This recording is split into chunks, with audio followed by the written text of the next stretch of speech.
सनातन को कोरोना बोलता है तो आप उसका विरोध करो, पर उन्होंने उस पे भी मम रहे, साइलेंट रहे। मैंने कहा आप डीएमके के साथ खड़े हो वहां पर। ये सारी बातें जो मैंने लिखी कि आप आज देश को जातियों में विभाजित करना चाहते हो। मैंने उस पत्र में यह भी लिखा, आपको याद होगा, कि आज कांग्रेस पार्टी जो उनके पुराने जो लीडर्स थे उनके बिल्कुल विपरीत काम कर रही है। जब आपने ओपन अप ऑफ इकोनॉमी किया, लिबरलाइजेशन किया, डॉक्टर मनमोहन सिंह जी ने प्राइवेटाइजेशन किया, ग्लोबलाइजेशन किया, उसी से तो ये वेल्थ क्रिएटर बने। आज आप उन्हीं को गाली बोलते हो, आप सनातन को गालियां बोलते रहते हो। आपको भगवान श्री राम के मंदिर में नाच गाना दिखता है। आप डॉक्टर मनमोहन सिंह के निधन के बाद आप न्यू ईयर मनाने आउट ऑफ इंडिया चले जाते हो। ये इस तरह की सभ्यता, इस तरह का कल्चर, मैंने उनको कहा था या तो चेंज करो, नहीं तो मैं नहीं रहूंगा। पर उनको ये लगा कि मैं उनको बोल रहा हूं, मैं करूंगा कुछ नहीं। उनको ऐसा लगा, क्योंकि मैं बड़ी निष्ठा से काम करता हूं, जब भी करता हूं पूरी ताकत से करता हूं। तो इस कारण से मेरा उनसे मतभेद था, और ये मतभेद नहीं, मैंने हर फोरम पे इन मतभेदों को उठाया, वर्किंग कमेटी में जाके उठाया, जहाँ जो शीर्ष बॉडी है वहां पे मुझे ये कहा जाता था कि मेरे विचार पंडित मदन मोहन मालवीय से ज्यादा मिलते हैं, जो कांग्रेस के अध्यक्ष थे। मुझे बोलते हैं you are a right wing in Congress party. मैंने तो व्हाट इज राइट और व्हाट इज लेफ्ट? भगवान श्री राम को मानना अगर राइट विंग है तो मैं राइट विंग ही रहना चाहता हूं। अगर भगवान श्री राम की प्राण प्रतिष्ठा में जाना राइट विंग है तो इस देश का हर व्यक्ति राइट विंग रहना चाहता है। अगर सनातन के गाली पे आप खामोश हो, आप अपनी खामोशी तोड़ते हो, तो मैं राइट विंग ही रहना चाहता हूं। तो ये सारे अनडिस्प्यूटेबल, अननेगोशिएबल चीजें, हर व्यक्ति के जीवन में कुछ अनकम्प्रोमाइजेबल चीजें होती है। तो ये इश्यू था। ये कई दफा मैंने राष्ट्रीय चैनल्स के प्लेटफॉर्म पर, समाचार पत्रों के इंटरव्यूज में ये सारी बातें बताई है। आज आपने पूछा, अच्छा लगा। तो ये से दिक्कत नहीं थी। और विकसित भारत की भी बात कही, लेकिन बिना राजस्थान के विकसित होने से भारत विकसित नहीं होगा। बिल्कुल सही। तो ठीक वैसी डबल इंजन की सरकार है। राजस्थान में राजस्थानी भाषा को संवैधानिक मान्यता देने के लिए लंबे समय से संघर्ष चल रहा है। पूर्व में जो है 25 से 25 सांसद भी थे, इस बार करीब 24 सांसद लोकसभा से हैं। डबल इंजन की सरकार है, तो आखिर जो ये राजस्थानी भाषा को मान्यता देने की जो बात है, व्यक्तिगत रूप से इस संबंध में क्या घोषणा हो? व्यक्तिगत रूप से मैं राजस्थानी भाषा को मान्यता दिलाने के बहुत बेहद पक्ष में हूँ, व्यक्तिगत रूप से। पर ये बजट का आइटम नहीं है, ये दूसरा इश्यू है।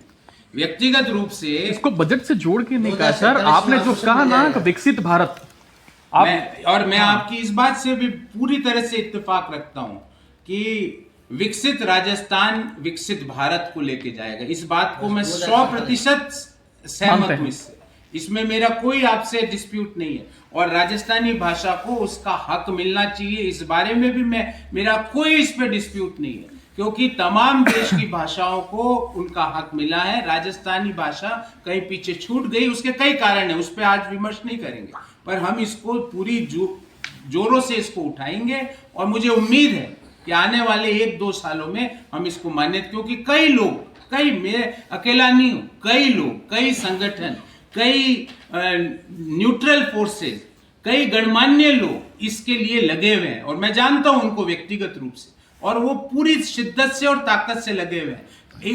उसमें गिलहरी जितना योगदान मैं भी दे रहा हूं। तो सर क्या मान सकते हैं 2029 के लोकसभा चुनाव से पहले मान्यता मिल जाएगी? मुझे उम्मीद है कि राजस्थानी भाषा को उसका हक प्रधानमंत्री मोदी जी बहुत जल्द देंगे। मैंने इसके ऊपर, मैंने सेंट्रल के पहले स्टेट से आते हैं, नहीं स्टेट नहीं, और फिर सेंट्रल में भी चलता साल भर सरकार हुई है। मैं स्टेट से आता हूँ। 2-2.5 महीने पहले इसी विषय पर, इसी कक्ष में, आप भी, मुझे लगता है मेरा परिचय था आपसे, तो आप भी उस समय मौजूद थे। मैंने क्या क्या एक साल जब सरकार के हुए, क्या क्या एक साल में कामकाज किया, ERCP से लेके 75,000 न्यू जो नोटिफिकेशन एक साथ, तो ये सारे योजनाओं से सर मैं कहूँ ये तो सब योजनाएं, तो आपने क्यों नहीं 75,000 का नोटिफिकेशन निकाला? 75,000 लोगों की नियुक्ति का एक दिन में नोटिफिकेशन निकला, युवाओं की रोजगार का, वो क्यों नहीं निकला? तो ये सब छोड़ दीजिए आप, मैं कि आज यहाँ पे किसी व्यक्ति पे टीका टिप्पणी नहीं, वो क्यों नहीं, वो क्यों बैठे थे खाली, वो क्या कर रहे थे? उनके तो पैर में भी मोच हो गई थी, तो वो तो आराम से काम कर सकते थे। 75,000 लोगों के रोजगार के, युवाओं के रोजगार का नोटिफिकेशन उन्होंने क्यों नहीं निकाला? क्योंकि उनकी मंशा नहीं थी, वो देना नहीं चाहते थे। अभी की सरकार ने क्यों निकाला? पहले साल में राइजिंग राजस्थान का जो समिट हुई है, आप पहली बार, ये एक इतिहास है, पहली बार किसी स्टेट ने अपने पहले वर्ष में इन्वेस्टमेंट समिट करी है। क्यों?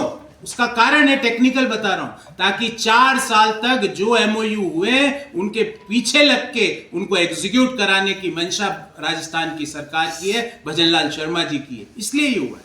फिर आपने कहा कि भाई राजस्थान को क्या क्या मिला। अभी आपने, मैं सिर्फ 1 महीने पुरानी आपको एक खबर अपने एरिया की, जहां पे अपन बैठे, जोधपुर पाली एक बड़ा इंडस्ट्रियल कॉरिडोर अनाउंस हुआ। क्या ये जोधपुर में नए रोजगार का सृजन, पाली के युवाओं के नए रोजगार का सृजन नहीं करेगा? कब तक हो जाएगा? ये इस कार्यकाल में, एलिवेटेड रोड 5 साल, मैं ये कह रहा हूँ इस कार्यकाल में, मोदी सरकार के इस कार्यकाल में पूरा एग्जीक्यूट होगा। 31 तारीख को उसके भी टेंडर हो चुके हैं। 31 तारीख को इनोग्रेशन होने वाला था एलिवेटेड रोड का, अभी तक नहीं हुआ। मैं आपको एश्योर कर रहा हूं, क्योंकि टाइम बाउंड, क्योंकि मुझे इस प्रोजेक्ट के बारे में जानकारी है, इस नाते एश्योर कर रहा हूं। इस टेन्योर में इस प्रोजेक्ट को क्रियान्वित करके धरती पे लाने का मैं आपसे वादा कर रहा हूं। एलिवेटेड का भी 31 जनवरी को टेंडर था, कंप्लीट हुआ, अभी उसका प्रोसेस जल्दी होगा। कल जीएसटी में लाने का एक बड़ा थॉट है, पर इसमें सारे राज्यों का कंसेंसस चाहिए, बिकॉज जीएसटी के निर्णय जीएसटी काउंसिल में होते हैं, जिसमें देश के तमाम राज्यों के वित्त मंत्री मेंबर होते हैं।